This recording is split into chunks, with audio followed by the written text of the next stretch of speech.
네, 우리 기도하시면서 주님 앞으로 나아가겠습니다. 기도하겠습니다.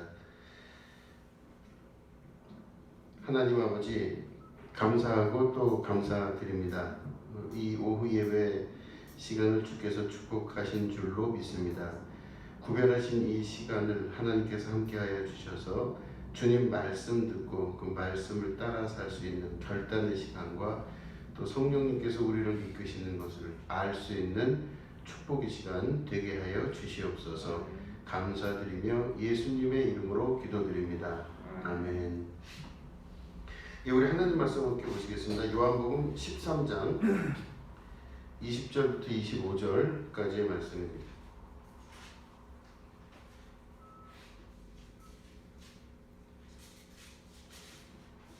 네, 요한복음 13장 20절부터 25절까지 말씀을 우리 교독하도록 하겠습니다. 내가 진실로 너희에게 이르노니 내가 보낸 자를 영접하는 자는 나를 영접하는 것이요 나를 영접하는 자는 나를 보내신 이를 영접하는 것이니라. 예수께서 이 말씀을 하시고 심령이 괴로워 정하여 이르시되 내가 진실로 너희에게 이르노니 너희 중 하나가 나를 팔리라 하시니.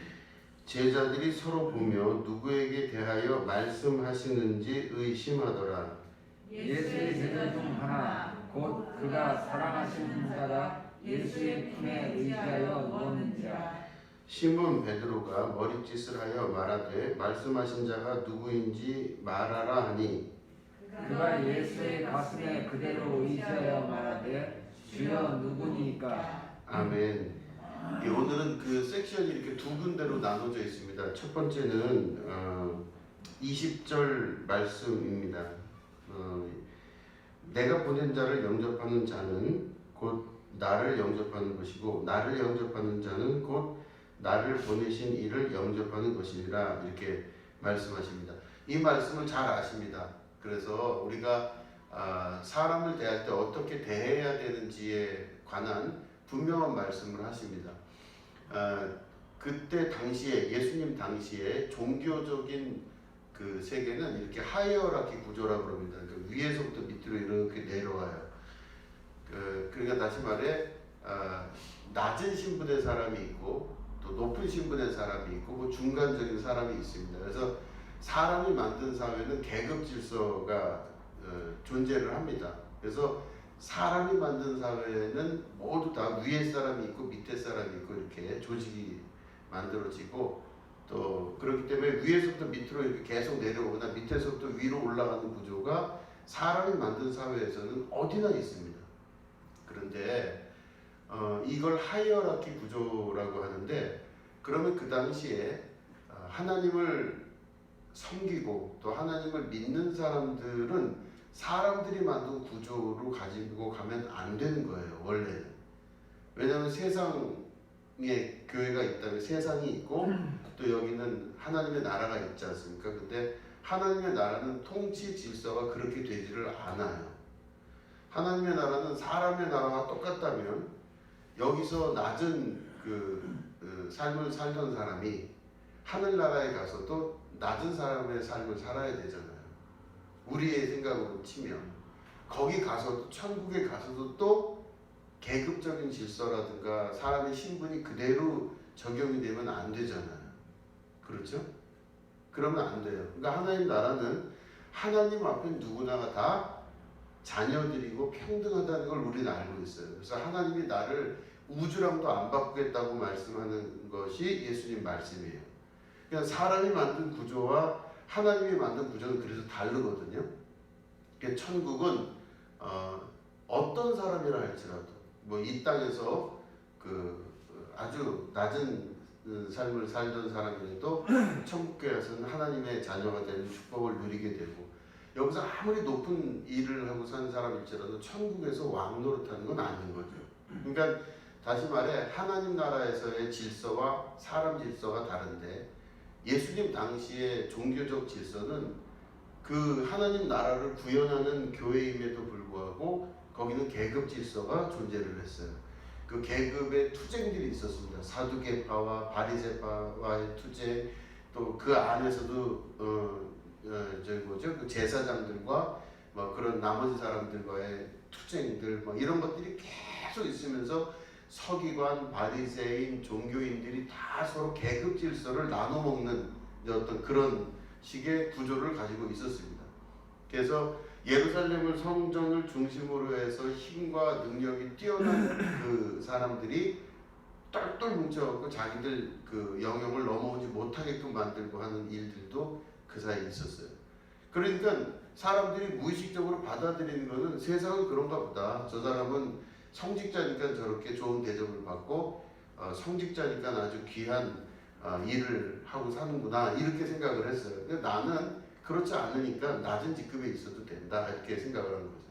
이게 예루살렘뿐만 아니라 인도라는 사회에서도 똑같은 일이 벌어집니다. 거기도 다 브라만이라고 하는 계급이 제일 위에 있고 성직자들 계급이 제일 위에 있었어요. 가장 그 고급 로얄 계층이고 돈이 많고 모든 권력을 다 쥐고 있는 게 성직자들이에요. 인도에서는 그 힌두교 질서죠. 그래서 브라만, 크샤트리아, 수드라, 바이샤, 수드라 이래서 그 이 직급이 다 나눠져 있어요. 그런데 하나님 나라는 그렇지가 않은 거죠. 하나님 나라는 하나님 앞에 모든 사람이 평등하고 너희들 모두가 다 나의 자녀다 이런 거예요. 예수님이 오셔서 하신 말씀이 그겁니다. 근데 그 말씀이 아주 꽃을 피게 바로 뭐냐면 오늘 이 말씀이에요. 뭐냐면 나를 보낸 내가 보낸 자를 영접하는 그 사람은 곧 나를 영접하는 것이다 그러셨어요. 예수님이. 또 예수님을 영접하는 자는 예수님을 보내신 하나님을 영접하는 거래요. 그럼 이게 이렇게 이어지면 상식선에서 예수님이 보낸 사람을 영접하면은 그 사람은 곧 예수님뿐만 아니라 하나님을 영접하는 거죠. 그죠? 그러면 이 예수님이 보낸 자를 영접하는 걸 할 때 그 사람을 영접하는 게 아니라 그 보낸 분을 영접하는 거잖아요. 그러니까 그 사람을 대할 때 어떤 마음이 들어요? 하나님 같이 여기는 거예요. 주님 같이 여기는 겁니다. 그런데 그게 뭐 예수님이 보낸 자가 단순히 뭐 성직자, 뭐 목사님이라든가 뭐 전도사님 뭐 이런 사람을 말하는 게 아니에요. 예수님이 보낸 모든 사람들은 예수님께서 예수님의 이름으로 보낸 사람들은 어떤 누구나 막론하고 다 예수님을 믿는 사람들이 보내심을 받아요. 근데 예수님이 성경 안에서 말씀하시는 걸 보면 예수님이 보낸 사람들이 곧 나다 그런 말씀하시는 거죠. 그런 말씀하시는 겁니다. 예수님이 보낸 사람이 곧 나다. 근데 그 사람들이 알게끔 그렇게 예수님께서 보낸 사람이라고 알게끔 올까요? 모르게 올까요? 모르게 와요. 부지불식간에 내가 사람을 대접했는데 그 사람이 곧 예수님이신 거예요. 그래서 너희 중에 그 이 작은 소자에게 물 한 그릇이라도 주는 자가 있거든. 그 소자를 대접한 게 아니라 그를 보낸 자, 예수님을 대접한 자가 되는 거예요. 그게 원리입니다. 그래서 우리가 많은 사람들을 섬기고 많은 사람들에게 대접을 할 때 그 사람을 대접하는 게 아니라 그를 보낸 자를 대접하는 거예요. 궁극적으로는 사람을 대접했는데 나중에 보니까 하나님을 대접한 거가 되는 거예요.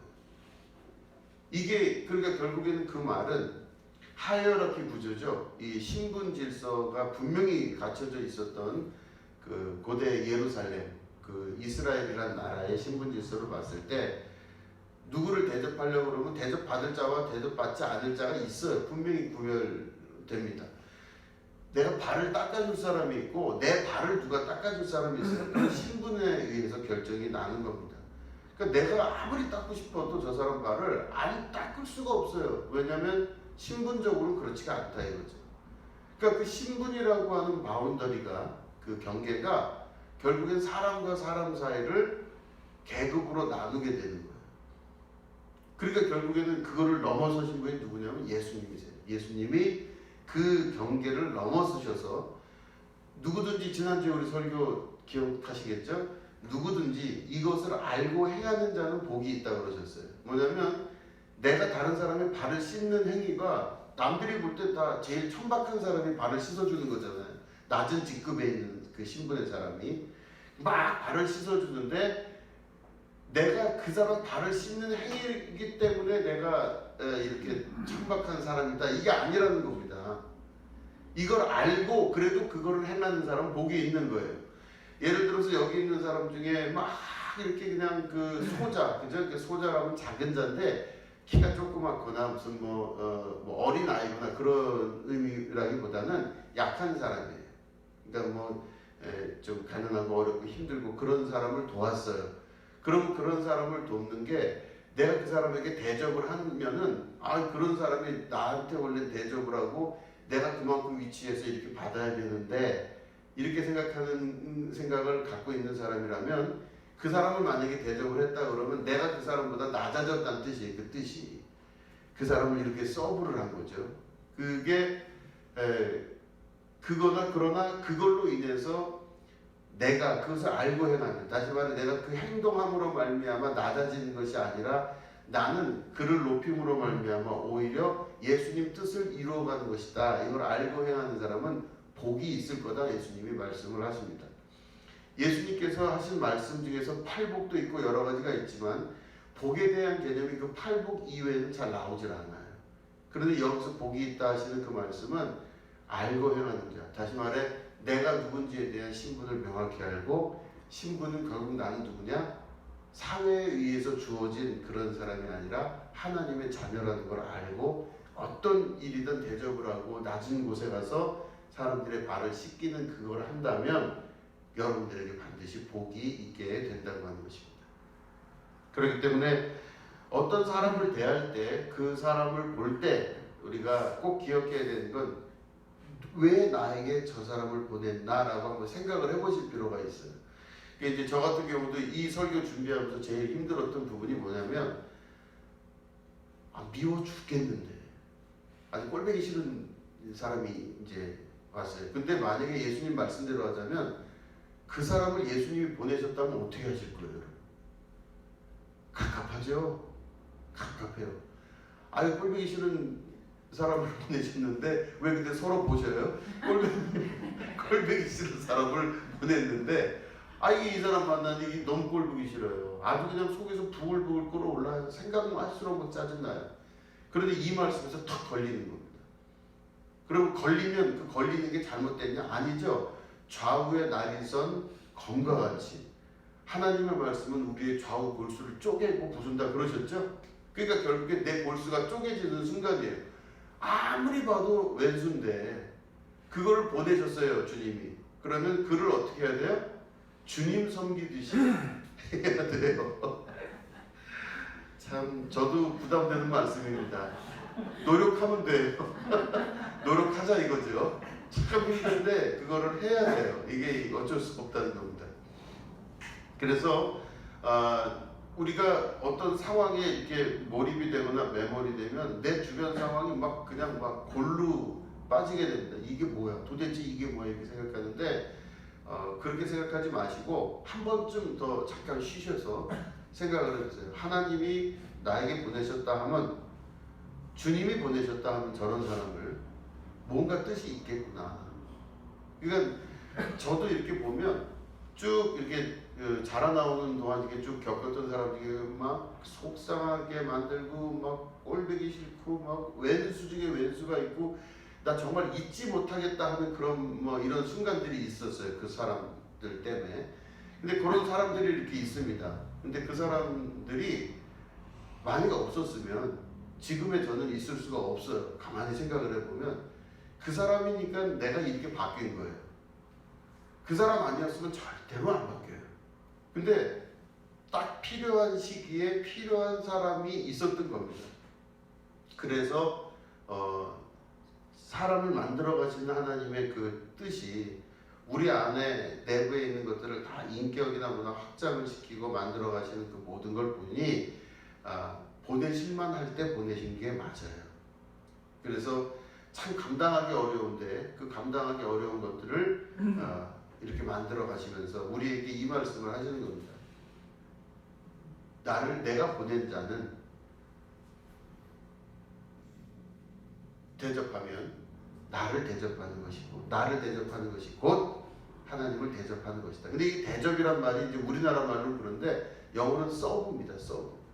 그죠? 서브는 서비스죠. 서비스. 서비스를 말하는 건데 서비스가 곧 예배죠. 그래서 우리 주일 예배는 썬데이 서비스라고 그래요. 썬데이 서비스. 그건 뭐냐면 이 예배를 통해서 우리가 하나님을 봉사하는 게 아니라 하나님이 우리에게 봉사하시는 그걸 기념하는 것이 예배라고 제가 독일어랑 섞어서 한번 말씀을 드린 적이 있어요. 고테스테이스트라고. 그러니까 결국에는 우리가 드리는 예배와 신앙생활의 아주 주 목표와 이 방향은 서브입니다. 서브. 다른 사람을 어떻게 내가 서빙하고 서비스를 어떻게 하느냐. 그를 잘 대접하고 그를 존경하고 그를 이해하고 하는 그 모든 것들이 결국엔 나를 만들어 가시는 하나님의 중요한 계획과 뜻이 그 안에 있고 나를 보내신 이를 대접하는 그 행위, 이게 우리 안에 여러 가지 메커니즘 안에서 신앙적인 방향 안에서 하나님 만들어 가시는 과정이라는 걸 믿으셔야 돼요.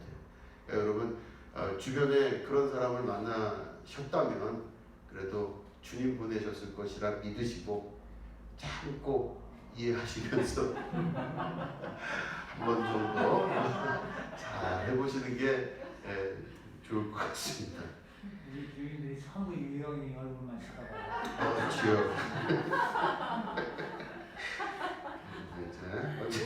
오늘의 약간 토론 주제와 맞는 것 같아요. 그래요? 주님이 오늘 또 예언하셨군요. 자, 그랬습니다. 알겠습니다. 그렇게 하고 두 번째는 바로 뭐냐면 이제 요건 성경을 좀 찾아보셔야 됩니다. 요한복음 우리가 13장 지금 읽으셨죠? 읽으셨는데 보시면 우리가 읽은 본문 말씀에 13장 23절 보니까 예수의 제자 중 하나 곧 그가 사랑하시는 자가 예수의 품에 의지하여 누웠는지라 이렇게 돼 있죠. 이게 그가 사랑하시는 자, 그가 곧 예수님 품에 누워 있대요. 그죠? 근데 보니까 우리가 생각할 땐 베드로가 수제자이기 때문에 제일 높은 수석 제자이기 때문에 모든 비밀과 모든 걸 다 베드로가 갖고 있을 거라고 생각을 하시잖아요. 보통. 그렇죠? 근데 예수님과 제일 가깝다고 생각을 했는데 이걸 보니 조금 달라요. 그 보시면 23절에 그가 사랑하는 자가 예수의 품에 의지하여 누웠는데 24절 보니까 뭐라고 되어 있어요? 시몬 베드로가 머릿짓을 하여 말하되 말씀하신 자가 누구인지 말하라 이렇게 얘기를 해요. 그러니까 베드로가 그 예수님 품에 누워있는 사랑하는 자에게 야 누구냐 그게 예수님 팔려고 한다는 그 사람이 누구냐 이걸 물어보래요. 그랬더니 25절에 보니까 그가 예수의 가슴에 그대로 의지하여 말하되 주여 누구니까 라고 물어봅니다. 그러니까 예수님 품에서 지금 안겨갖고 예수님의 사랑을 제일 독차지하고 있는 제자가 있는데 베드로가 직접 예수님에게 그걸 묻지를 못하고 그 품에 안겨있는 제자, 예수님의 사랑하는 제자라고 표현되어 있는 그 사람에게 물어보라고 좀 부탁을 해요. 그랬더니 그 제자가 예수님 품에 안겨서 싹 물어봐요. 그게 누굽니까? 하고 물어봐요.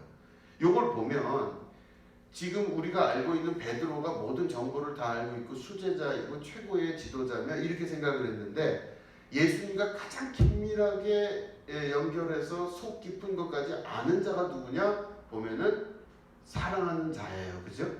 사랑하는 자. 그럼 이게 확 순서가 뒤바뀌죠. 자, 그럼 이 사랑하는 자가 어디 또 나오나 한번 보겠습니다. 우리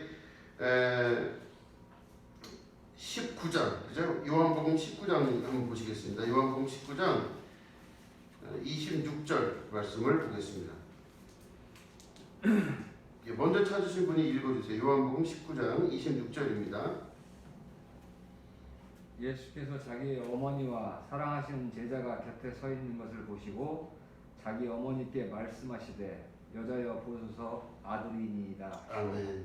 예, 그렇죠? 여기 보니까 사랑하시는 제자가 예수님의 어머니인 마리아와 곁에 있다고 되어 있어요. 여기 사랑하시는 제자라고 표현했습니다. 이름을 안 썼어요, 지금. 그죠? 그 다음에 20장 2절 말씀 좀 읽어주십시오. 20장 2절. 시몬 베드로와 예수께서 사랑하시던 그 다른 제자에게 달려가서 말하되 사람들이 주님을 무덤에서 가려다가 어디 두었는지 우리가 알지 못하겠다 하니. 예, 아멘. 여기도 돼 있고 우리 또 뒤로 한번 넘겨볼까? 21장 21장 7절입니다. 예수께서 사랑하신 그 제자가 베드로에게 이르되 주님이시라 하니 시몬 베드로가 벗고 있다가 주님이라 하는 말을 듣고 겉옷을 두른 후에 바다로 뛰어내리더라. 아멘. 자, 여기 보시면은 지금 우리 한번 21장 읽으셨는데 20절도 한번 읽어보시죠. 21장 20절까지 한번 읽어보겠습니다. 베드로가 돌이켜 예수께서 사랑하시는 그 제자가 따르는 것을 보니 그는 만찬석에서 예수의 품에 의지하여 주님 주님을 파는 자가 누구니까 묻던 자더라. 아멘. 자, 여기 보시면 다 그 사람 이름은 나오지 않고 사랑하시는 제자, 그죠? 그 제자라고만 다 나와 있습니다. 근데 우리가 지금 읽은 본문은 요한복음이죠. 그 이 사랑하시는 제자라는 이 단어는 다른데 마태, 마가, 누가복음에는 안 나와요. 그 말은 사랑하시는 제자라고 하는 것은 요한복음의 저자인 사도 요한일 가능성이 굉장히 높습니다. 그러니까 사도 요한이 자기의 이름을 넣지 않고 사랑하시는 제자라고 자기의 이름을 대신해서 거기다 넣었어요. 그리고 예수님과 아주 더욱더 누구보다도 긴밀하고 예수님이 그 사도 요한을 유독 더 사랑하셨던 것 같습니다. 이게 보니 예수님이 이제 33세까지 공생애를 하셨는데 사도 요한의 그때 나이가 이제 대략 17살에서 19살 정도로 추정을 합니다. 제일 어렸던 거였었어요. 제일 어리고 아무것도 모르는 나이였어요. 그러면 17살이나 19살로 볼 때 3년을 예수님을 쫓아다녔다 하면 한 14살서부터 나 혹은 뭐 16 정도부터 예수님을 쫓아다닌 거예요. 그러니까 가장 어린 제자죠. 베드로는 예수님보다 3살 정도 나이가 많을 걸로 추정을 합니다. 그런데 그 모든 연령대를 봤을 때 제일 나이가 어렸던 사도 요한이 예수님과 같이 다닐 때 막내로서 제일 사랑을 받았던 것이라 볼 수가 있습니다. 그래서 제일 귀여움을 많이 받고 그랬어요. 근데 어린 나이임에도 불구하고 어린 아이가 예수님의 십자가 달리시는 그 마지막까지 예수님을 지켰어요. 그 어머니 옆에서 지켰던 겁니다. 다른 제자들은 나이가 있으니까 경험이 많죠. 그 경험이 많아서 그 무서운 것도 경험 많은 사람이 무서움이 더 있죠. 실제로는 그 하루 강아지가 범이 무서운 걸 모르는 거는 하루 강아지가 그 어려서 그래요. 잘 몰라서 범이 무서운 걸 모르는 거죠. 이 어린 그 사도 요한은 예수님의 말씀을 듣고 그대로 정말 믿고 진짜 실천하고 살았던 사람인 거죠. 예수님이 그런 말씀하신 것을 듣고 실천했으니까 예수님이 더 사랑하는 겁니다. 어떻게 저렇게 순종하고 말을 잘 들을까? 근데 베드로 정도 되니까 자기가 이제 머리가 빨라진 거죠. 경험을 해보니까 그건 아니다 하는 걸 알아요. 그러니까 베드로가 예수님 말씀을 쫓아가는 것과 사도 요한이 쫓아가는 것은 너무나 큰 차이가 납니다. 제자들은 다 도망갔습니다. 죽을까봐. 예수님 십자가 달려 죽으실 때 다 도망갔는데 사도 요한인 그 어린 아이인 사도 요한만이 어머니 옆에서 끝까지 지키고 있을 때 예수님이 십자가상에서 가상칠언, 그죠? 그 십자가에서 7개 말을 하실 때 어머니 옆에 있는 그 사랑하는 제자가 어머니의 아들입니다. 이렇게 얘기할 정도로 그 아들에게 어머니를 의탁하여 맡긴 이제 그 정도 사람이죠. 자, 그럴 때 희한한 건 뭐냐면 그 나머지 사람들이 이 어린 아이인 이 사도 요한을 시기한 거죠. 시기하고 그 어린 아이의 모습을 보고도 질투가 생기는 거예요. 그래서 보면 베드로가 이 모든 일이 다 끝나고 나서 이 모든 일이 어떻게 될지 모르겠다라는 생각을 아마 한 것 같습니다. 다시 말해 여기서 이제 자기가 제일 높은 나이가 많기도 하고 제일 그런 제자인데 내가 이 교회의 어떤 교회나 어떤 이 예수님의 뜻을 이뤄나갈 수 있는 사람이라고 생각하는데 이게 가만히 보면 그게 자꾸 흔들거리는 거예요. 왜? 사도 요한 때문에. 예수님이 진짜로 만약에 부활하셔서 나중에 이쪽에 오셔서 그를 들어서 교회를 세우고 이끌어 가시고 역사를 하실 때, 물론 그때는 잘 모르겠지만 할 때 과연 이 제자 중에 누구를 세울 것인가 아마 생각이 들었던 것 같아요. 그럴 때 베드로가 자기가 아닐 수도 있다라는 생각을 하는 거죠. 그 왜 그런 얘기를 하냐면은 우리가 지금 21장 읽으셨는데 21장 그 18절에 보면, 그거 제가 읽어보겠습니다. 21장 18절에 보면 예수님이 이제 말씀하시죠. 내가 진실로 진실로 내게 이르노니 내가 젊어서는 스스로 띠뛰고 원하는 곳으로 다녔거니와 늙어서는 내 팔을 벌리리니 남이 내게 띠띠우고 원하지 아니하는 곳으로 데려가리라. 이렇게 예언을 하셨어요. 예수님이 베드로에 관한 예언을 하셨어요. 젊어서는 네가 네 마음대로 다니지만 나중에는 사람들이 네 팔을 벌리고 너에게 띠를 묶어서 네가 원치 않는 곳이든 원하는 그 사람들이 너를 끌고 다닐 것이다. 이걸 예언하셨어요. 그러니까 이게 좋은 걸 수도 있고 나쁜 걸 수도 있고 아주 이상해요. 어감상은 별로 안 좋죠. 어감상은 별로 안 좋습니다. 그런데 그 얘기를 21장 18절에 듣고 나서 베드로가 우리가 조금 전에 읽었던 그 말씀 돌이켜 예수께 사랑하시는 그 제자가 따르는 것을 보니 그러면서 이제 하면서 21장 21절에 이렇게 말씀합니다. 이에 베드로가 그를 보고 예수께 여짜오되 주님 이 사람은 어떻게 되게 싸움나이까 이렇게 얘기를 해요.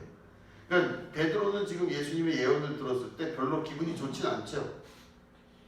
별로 좋진 않아요. 근데 보니까 예수님 옆에 지금 그 사랑하는 제자인 사도 요한이 있는 걸 보고 베드로가 질문을 그럼 얘는 어떻게 됩니까? 하고 질문을 해요. 저야 그렇다 치지만 들었으니까. 근데 얘는 어떻게 됩니까? 그래요. 그러니까 이 말은 다시 말해 베드로의 마음에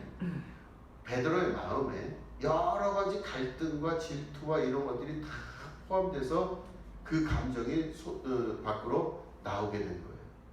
그럴 때 예수님이 뭐라고 대답을 하시냐면 22절에 보니까 예수께서 이르시되 내가 올 때까지 그를 머물게 하고자 할지라도 네게 무슨 상관이냐 너는 나를 따르라 하시더라 이렇게 말씀하십니다.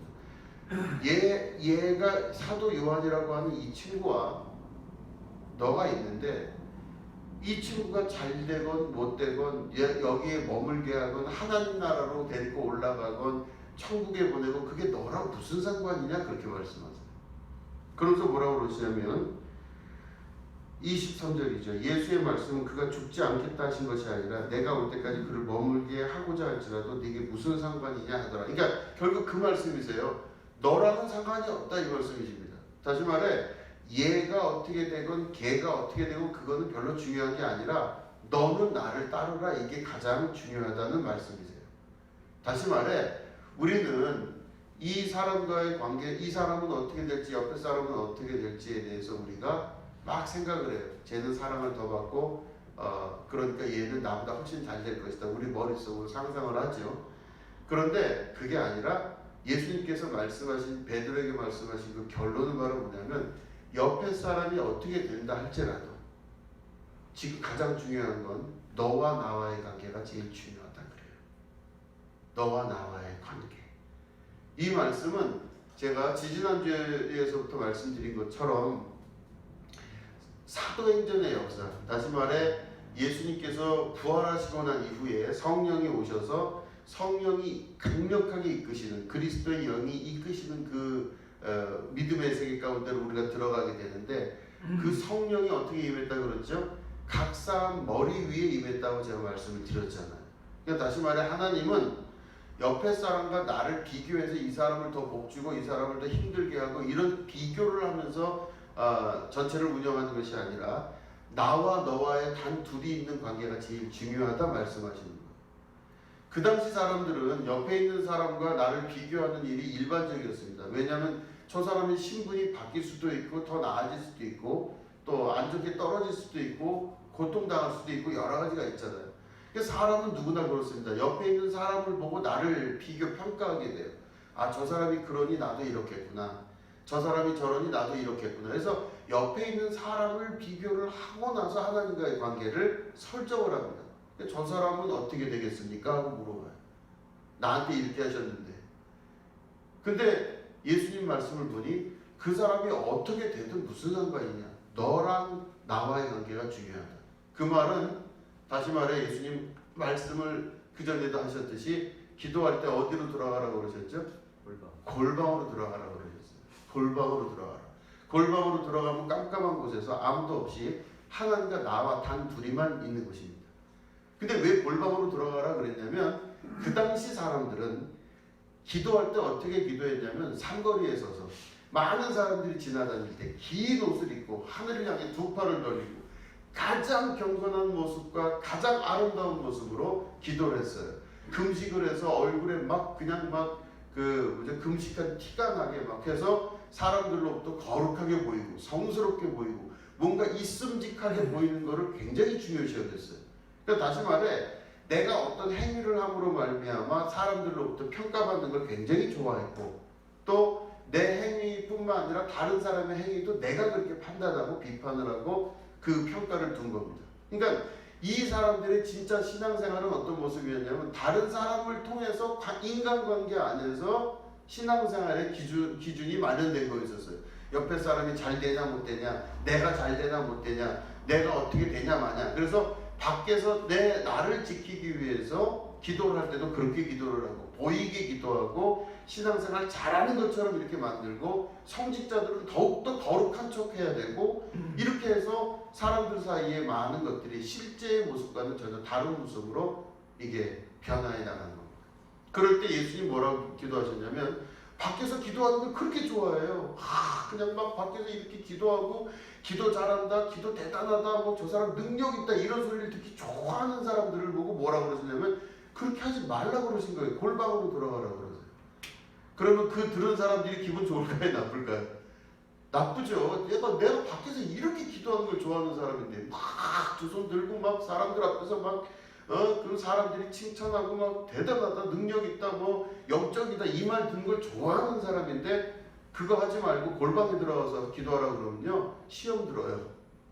근데 예수님 그 말씀 하신 겁니다. 그리고 똑같은 그걸로 베드로가 이 사도 요한을 향해서 가졌던 그 말, 그죠? 이 사람은 어떻게 되겠습니까? 그럴 때 너가 이 사람이 어떻게 되든 말든 무슨 상관이냐? 넌 나를 따르라. 그 말씀에 의지하고 주님만 바라보고 주님을 향해 나아갈 수 있는 그런 신앙의 결단이 있으셔야죠. 그죠? 옆에 사람하고 비교하거나 옆에 사람하고 같은 경우로 두시지 마셔야 됩니다. 그 어떤 경우에 있어서라도 오로지 하나님과 나와의 관계가 가장 중요하다는 것을 예수님께서 부활 직전에 승천 직전에 말씀을 그렇게 하셨어요. 누가 어떻게 되든지 간에 옆에서 무슨 말을 어떻게 하든지 간에 너는 나를 따르라. 이게 가장 중요한 말씀입니다. 사도 요한은 자기 스스로를 예수님이 가장 사랑하는 자라 그랬어요.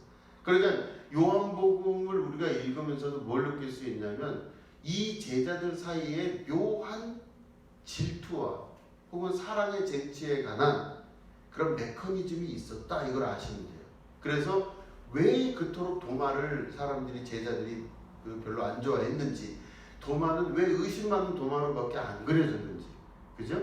그리고 가룟 유다는 정말로 나쁜 짓을 했지만 진짜로 그 정도로 이렇게까지 예언서에 나올 정도까지로 이렇게 했을까라고 하는 그런 부분들은 이 저자들의 의도가 그 속에 들어가 있을 수 있다라는 것입니다. 그렇기 때문에 예수님의 사랑을 독차지하고 있었다고 믿는 그 제자인 사도 요한이 자기를 표현을 할 때 예수께서 사랑하시는 제자라고 표현한 것은 만약에 이 요한복음을 성경을 다른 사람들이 만약에 베드로나 또 다른 제자들이 이거를 읽었다면 굉장히 화를 낼 문제예요. 그러니까 결국엔 이 요한복음의 기조는 유대인들이나 베드로나 예루살렘 교회가 이 요한복음 읽을 거라고 생각을 안 할 수도 있어요. 이 요한복음은 이방인들을 향해 쓰여지고 세계 선교를 위해 쓰임받는 용도로 쓰였을 가능성이 높습니다. 그죠? 왜냐하면 이거를 사랑하는 제자라는 걸 수도 없이 지금 강조를 했는데 이 베드로가 이런 상황인데 이걸 읽을 때는 얼마나 화나겠어요. 그럼 자기가 좀 힘이 있을 때는 분석 행위를 하려고 했겠죠. 이 사도이 아니고 안 되겠구만. 어린 친구를 내가 좀 키워줬네. 약간 이랬을 수도 있어요. 그런데 이 서신이 쓰여진 목적이 이방인들을 향하여 또 밖을 향하여 한번 나가게 된 것 같습니다. 그러니까 이 서신들이 옮겨지면서 예루살렘에 있었던 유대인들이 아니라 새로운 이스라엘들, 예수 그리스도의 이름으로 구원받는 새 이스라엘들에게 이 요한복음이 쓰여졌을 가능성이 굉장히 높은 거죠. 자, 결론은 예수님의 말씀을 꼭 우리가 마음에 기억하시면서 옆에 사람이 아니라 예수님을 바라보는 여러분 되셔야 될 줄로 믿습니다. 아멘. 골방 속에 들어가서 다른 사람과의 관계를 통해서 하나님 만나는 게 아니라 직접적으로 내가 하나님을 만날 수 있는 여러분 되셔야 될 줄로 믿습니다. 그렇게 될 때 여러분들 안에 성령의 이끄심과 하나님의 음성이 여러분 안에서 말씀하시는 걸 그때부터 들을 수 있게 되는 것이죠. 그런 성령과 함께 하시는 축복이 여러분과 함께 하시기를 주님의 이름으로 축원드립니다. 아멘. 기도하겠습니다. 하나님 아버지, 사도 요한을 통해서 말씀하신 이 말씀 기억하게 하여 주시옵소서. 우리가 나에게 또 주변에 다가오는 많은 사람들을 생각하며 그들을 주님께서 보내신 자라 믿고 그를 영접함이 곧 하나님을 영접한 것이라는 이 말씀 기억하며 우리가 사람들을 대할 때 주님 대하듯이 삶을 변화시켜 주시옵소서.